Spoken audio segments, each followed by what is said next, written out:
It started with coffee, or maybe with a coincidence that didn't feel like one. Mia had just moved to the city, chasing her dream of becoming a writer. The days were long, the streets crowded, and the silence in her small apartment felt heavier than she expected. So every morning, she found comfort in a cafe across the street, a cozy little place with fogged-up windows, the smell of roasted beans, and quiet jazz playing in the background. That's where she first saw Ethan.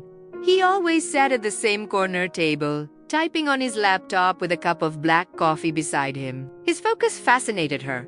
He barely looked up, but every now and then, he'd glance out the window as if looking for something he'd lost long ago.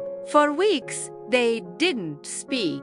They were just two strangers sharing the same space, breathing the same quiet air, connected by routine but separated by words unsaid. Until one morning, their worlds collided, quite literally. Mia, lost in thought, tripped over the chair beside his table and spilled her coffee all over his notes. She gasped, mortified. "Oh my God, I'm so sorry!" Ethan looked up, stunned, and then, unexpectedly, he smiled. "Well," he said, grabbing napkins, "I guess this is one way to start a conversation."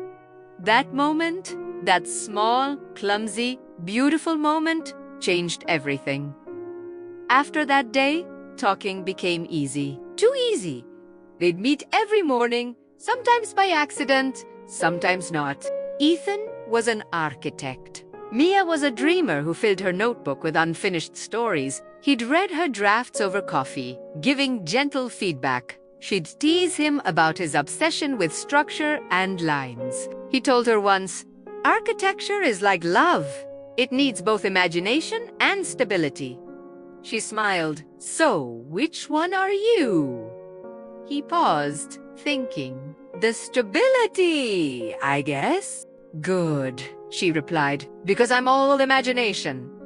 They started spending evenings together to long walks, bookstore visits, and late-night talks that always seemed to end with laughter. Somewhere between those conversations, friendship quietly turned into something deeper. One night, sitting under the city lights, Ethan confessed, "I haven't felt this alive in years." Mia looked at him, her heart racing. "Maybe it's because you finally met someone who spills coffee on your soul."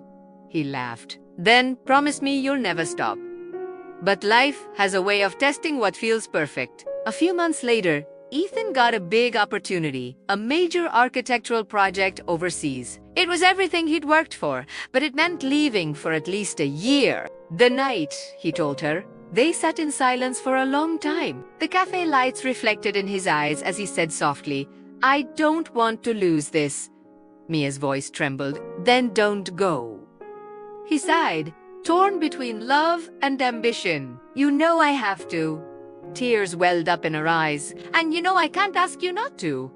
So they made a promise to write to each other every week, to stay connected through words the way they always had. And for a while, it worked.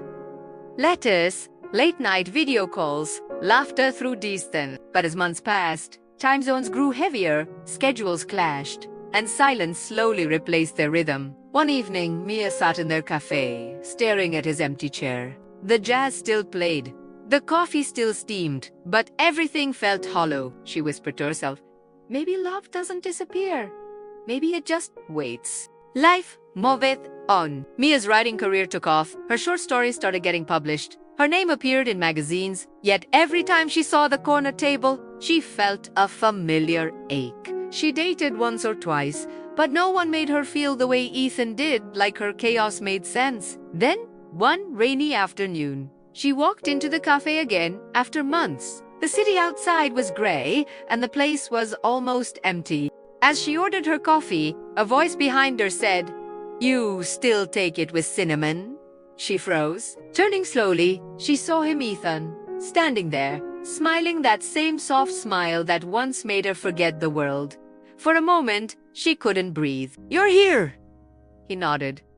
"I came back yesterday, finished the project. First place I wanted to see was this." Mia laughed, trying to hide the tears forming in her eyes. "I thought maybe you forgot." "Forget," he said, stepping closer. "You were the one thing I couldn't." They sat down, same table, same coffee, same warmth. "So," she asked after a while, "how was it?" "The dream job. It was everything I thought I wanted," he admitted, "but none of it felt right without you." Her heart skipped. "You didn't write for months."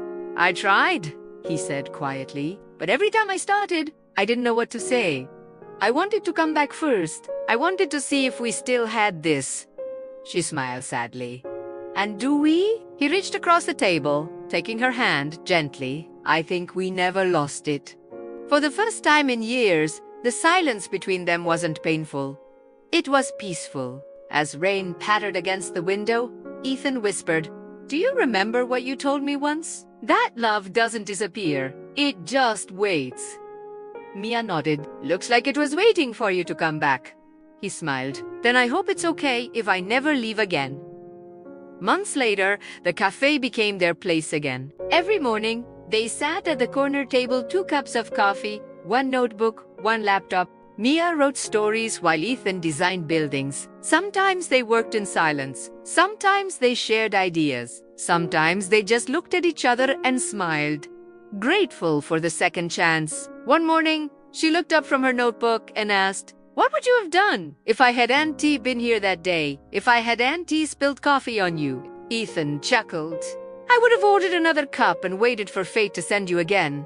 She leaned across the table, smiling. "Then maybe fate knew I was clumsy for a reason." Outside, the world moved fast.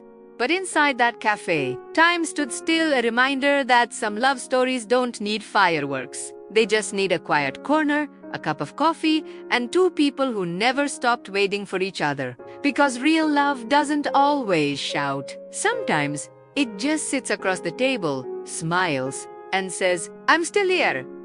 If this story warmed your heart and reminded you that true love always finds its way back, don't forget to like, share, and subscribe for more emotional love stories. This is Heart Talk Stories, where every story speaks straight to your soul.